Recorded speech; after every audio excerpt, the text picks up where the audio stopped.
గౌరవనీయులైన ఉపాధ్యాయ మిత్రులందరికీ GRR రెడ్డిమెంట్ channel పునఃస్వాగతం. ఈరోజు ఈ వీడియో ద్వారా 5వ తరగతికి సంబంధించి రెడీనెస్ ప్రోగ్రామ్ 2వ రోజు నిర్వహించే విధానాన్ని మీ ముందుంచే ప్రయత్నం చేస్తాను.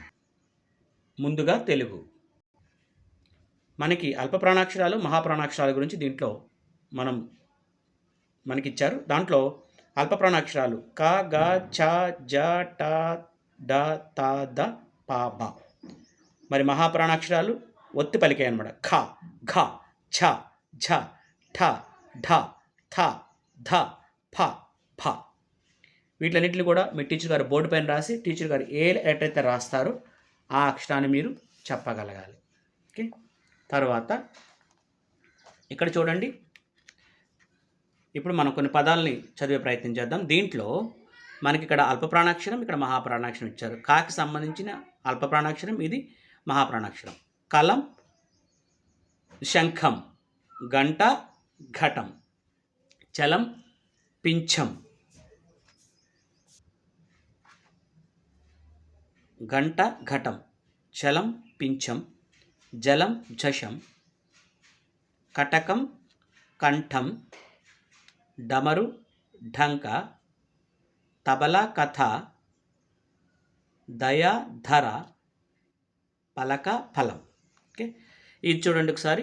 దీంట్లో అల్ప ప్రాణాక్షరం ఏది అన్నారు. సో దీంట్లో ఉన్న అల్ప ప్రాణాక్షరం ఏంటి? క. కాబట్టి ఆ అనే ఆప్షన్ రాసాము. భరణంలో మహాప్రాణాక్షరం భ. కాబట్టి అది దేనికి? ఆకు సంబంధించి, కాబట్టి మనం ఆప్షన్ ఆ రాసామన్నమాట. దాని పక్క పేజీలో ఉన్నటువంటి కృత్యాలు చూద్దాం. మనకు చదవడం, వ్యక్తపరచడం. ఈ కింది గళ్ళలోని పదాలను చదవండి అని చెప్పేసి అన్నారు. నేను చదువుతాను, మీరు వెనకాల చెప్పండి. తర్వాత మీరు చదవడానికి ప్రయత్నం చేయండి. ఉడత, పలక, కంఠం, గంప, పనస, ఫలం, అరక, పింఛం, భజన, చరక, ఖరం, అల. కాతో మొదలయ్యే పదాలు రాయమన్నారు మనకి. కనక, కవచం, కలం, కపటం. ఇంక ఇక్కడ మనకి అక్షరాలని పైన రాశారు, కింద అంకెలను ఇచ్చారు. 4, 7 రెండింటిని కలిపి 4వ అక్షరం ధ, 7వ అక్షరం ర, ధర. మిగతాటిని కలిపితే కంఠము, కథ. అలాగే ఇక్కడ అక్షరాలు తారుమారిచ్చారు, వాటిని సరిచేసి రాస్తే ఈ పదాలు వస్తాయి. ఝషం, నఖం, కమఠం, ధనం, శపథం. జషం అంటే చేప, నఖం అంటే గోరు, కమఠం అంటే తాబేలు, ధనం అంటే డబ్బు, శపథం అంటే ఒట్టు.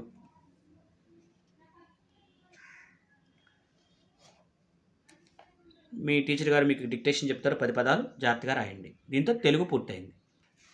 మనకి డే 2లో కూడా ఆల్ఫాబెట్కి సంబంధించినటువంటి యాక్టివిటీసే ఇచ్చారు. కాబట్టి ఇక్కడ మనం రెసిటేషన్ పోయం ఒకటి ఇచ్చారు, కాబట్టి దీన్ని మనం ట్రై చేద్దాం. I is for ice cream, cold and sweet. J is for jump with happy feet. K is for kite that flies so high.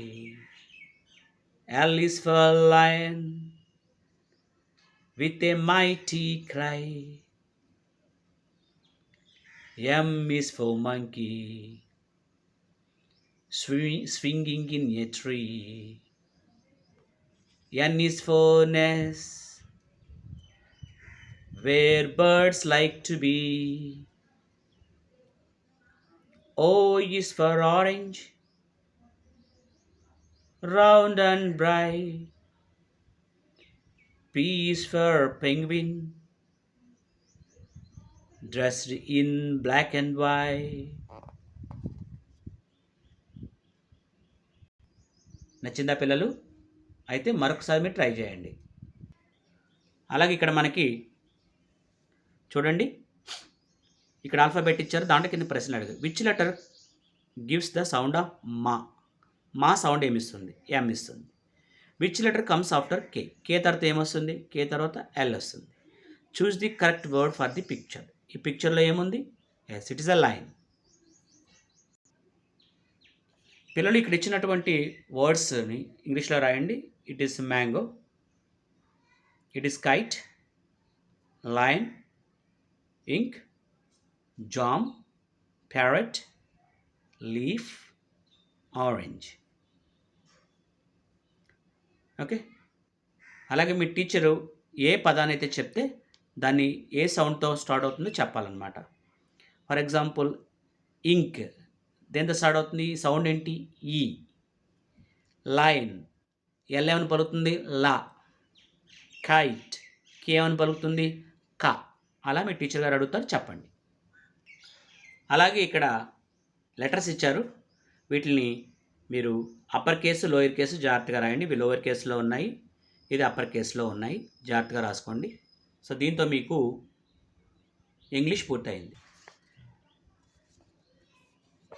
పిల్లలు ఇక్కడ పాస్బుక్ గురించి డీటెయిల్స్ ఇచ్చారు. పాస్బుక్లో ఏ ఏ తారీఖున ఏ ఏ విషయాలు ఉన్నవి అనేది మనకి ఇక్కడ తెలియజేశారు.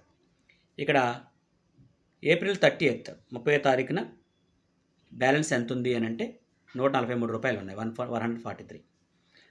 మే 2వ తారీఖుకి వచ్చేసరికి 9,700 పడ్డాయన్నమాట అకౌంట్లో. సో క్రెడిట్ పెన్షన్, ఆయనకి పెన్షన్ పడింది 9,700. అప్పుడు ఈ రెండు యాడ్ అయ్యి 9,843 రూపాయలు అకౌంట్లో ఉంటాయి. ఇక 3వ తారీఖుని ఆయన ఏం చేశారంటే బాలాజీ గ్రాసరీకి వెళ్ళి, అంటే షాప్కి వెళ్ళి షాప్లో 5,200 రూపాయలు పెట్టి బిల్ చేశారు. కాబట్టి దాంట్లో అమౌంట్ కట్ అయిందనమాట, అకౌంట్ నుంచి పే చేశారు ఆయన. ఇంకా బ్యాలెన్స్ ఎంత ఉందంటే 4,643. 10వ తారీఖున ఇంటి అద్దె కట్టారు, హౌస్ రెంట్ కట్టారు 2,500. ఇంకా బ్యాలెన్స్ ఎంత ఉందంటే ఆయన అకౌంట్లో 2,143 రూపాయలు ఉన్నాయి. ఇక 25వ తారీఖున ఎల్ఐసి పాలసీ అమౌంట్ కట్ అయింది, అది 1,500. ఇంకా బ్యాలెన్స్ దీన్ని 1,500 తీసేస్తే ఇంకా బ్యాలెన్స్ ఎంతంటే 643. 31వ తారీఖున మే 31వ తారీఖు దగ్గరికి వచ్చేసరికి ఆయన ఏటీఎంలో ఎంత ఉందంటే ఏటీఎం ఛార్జెస్ కింద 150 రూపాయలు కట్ అయ్యాయి, ఇంకా 493 ఉందన్నమాట. చివరికి మిగిలింది ఇది. దీంతో స్టార్ట్ అయ్యి ఈ నెలంతా కూడా చివరికి మిగిలింది ఇది అనమాట. సో దీనికి సంబంధించే మీకు అకౌంట్ పాస్బుక్ ఇది. కింద ఈరోజు మీరు నేర్చుకోపోయేది ఏంటంటే అసెండింగ్ ఆర్డర్, డిసెండింగ్ ఆర్డర్. దీంట్లో అసెండింగ్ ఆర్డర్ అంటే స్మాల్ నెంబర్ నుంచి లార్జ్ నెంబర్కి, చూడండి ఇక్కడ స్మాల్ నెంబర్ నుంచి లార్జ్ నెంబర్కి వెళ్ళాయి. డిసెండింగ్ ఆర్డర్ ఏంటంటే లార్జ్ నెంబర్ నుంచి స్మాల్ నెంబర్కి రావటం అనమాట. సో మీకు ఏం చెప్పారంటే పైన ఇచ్చినటువంటి అకౌంట్ డీటెయిల్స్ని బట్టి కింద క్వశ్చన్లు అడిగారు అనమాట. What is the highest balance amount? దాంట్లో ఆ రోజున ఏది హైయెస్ట్ బ్యాలెన్స్ అమౌంట్ ఉందంటే 9,843 ఆ రోజు ఉన్నటువంటి amount balance. What is the lowest balance amount? మనకి ఏ తారీఖునంటే ఏప్రిల్ 30వ తారీఖున 143 రూపాయలు పైన చూసాం కదా. Right the amount in the balance column in ascending order. Ascending order అంటే స్మాల్ నుంచి లార్జ్కి, ఇదిగోండి స్మాల్ నుంచి లార్జ్కి రాసాం మనం. తర్వాత right the amount balance in descending order అంటే లార్జ్ నుంచి స్మాల్కి రాసాము. ఇంక గుర్తుంచుకోవాల్సింది ఏంటంటే ఇక్కడ నెంబర్ కంపారిజన్లో మనం less than, greater than, is equal to ఉపయోగిస్తాం. సో మన ఇక్కడ ఉపయోగించాల్సిన గుర్తులు ఇవి. 150 చిన్నది కాబట్టి లెస్ దాన్, 643 పెద్దది కాబట్టి గ్రేటర్ దాన్. ఎప్పుడైనా సరే లెఫ్ట్ సైడ్ దాన్నే తీసుకోవాలి మీరు. లెఫ్ట్ సైడ్ది రైట్ సైడ్ దాంతో పోలిస్తే ఏంటి చిన్నదా పెద్ద చూసుకోవాలి తప్ప ఏది పెద్ద ఉంటే అటువైపుకి, ఏది చిన్నది ఉంటే అటువైపు కాదండి, లెఫ్ట్ సైడ్ నుంచి చూసుకోవాలన్నమాట. ఇక్కడ చూడండి 1,500 ఉంది, 2,500 ఉంది. ఇది ఇటువైపు ఇది చిన్నది కాబట్టి లెస్ దాన్ వేసాం. ఇక్కడ సమానంగా ఉన్నాయి కాబట్టి ఈజ్ ఈక్వల్ టు. ఇప్పుడు మీకు ఇచ్చినటువంటి ఎక్సర్సైజ్ చేయండి. దీన్ని అసెండింగ్ ఆర్డర్లో రాయమన్నారు, స్మాల్ నెంబర్ నుంచి లార్జ్ నెంబర్కి. దీన్ని కూడా స్మాల్ నెంబర్ నుంచి లార్జ్ నెంబర్కి. ఇది డిసెండింగ్ ఆర్డర్ లార్జ్ నెంబర్ నుంచి స్మాల్ నెంబర్కి, లార్జ్ నెంబర్ నుంచి స్మాల్ నెంబర్కి.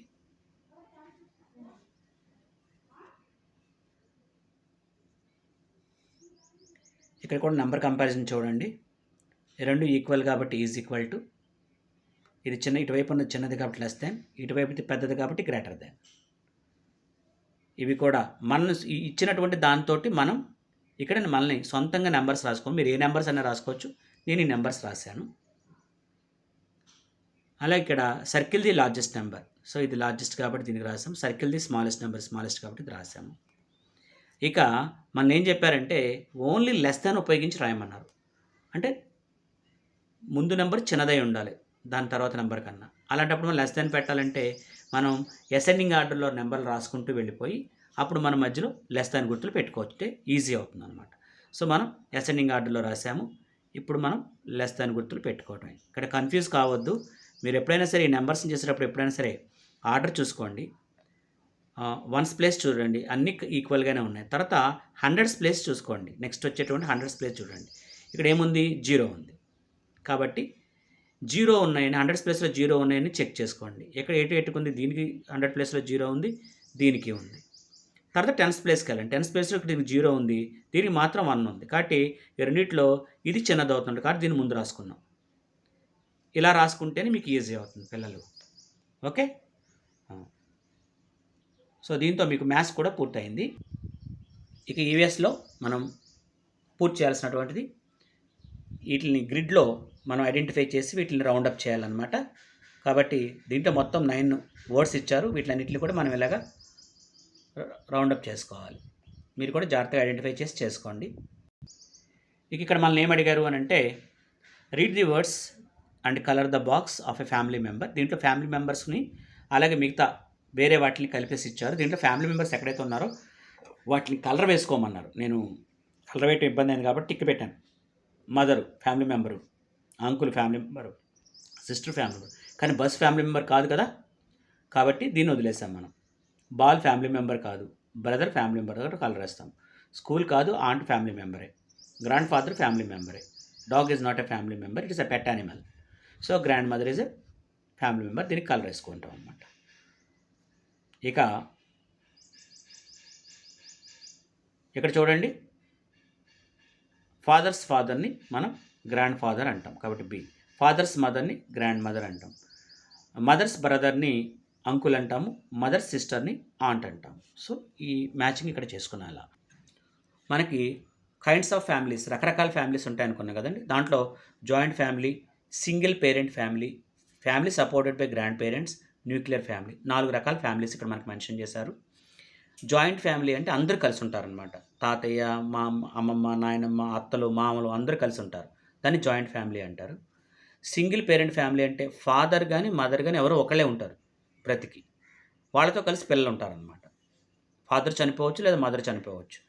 సింగిల్ పేరెంట్ కాబట్టి సింగిల్ పేరెంట్ ఫ్యామిలీ అంటారనమాట. ఆ family supported by grand parents. తల్లిదండ్రులు ఇద్దరూ లేరనుకోండి, ఆ పేరెంట్స్ తాతల దగ్గర పెరుగుతుంటారు అనమాట. దాన్ని ఏమంటారంటే గ్రాండ్ పేరెంట్ ఫ్యామిలీ అంటారు, లేదంటే family supported by grand parents అంటారు. ఇక న్యూక్లియర్ ఫ్యామిలీ అంటే అమ్మ నాన్న అందరూ ఉండి కేవలం 2 పిల్లలు మాత్రమే ఉంటే దాన్ని న్యూక్లియర్ ఫ్యామిలీ అంటారు. ఎంతమంది పిల్లలు ఉండొచ్చు, మిగతా వాళ్ళు ఎవరు ఉండరు అనమాట. అమ్మ నాన్న 2 ఉంటారు, వాళ్ళతో కలిసి పిల్లలు ఉండాలని న్యూక్లియర్ ఫ్యామిలీ అంటారు.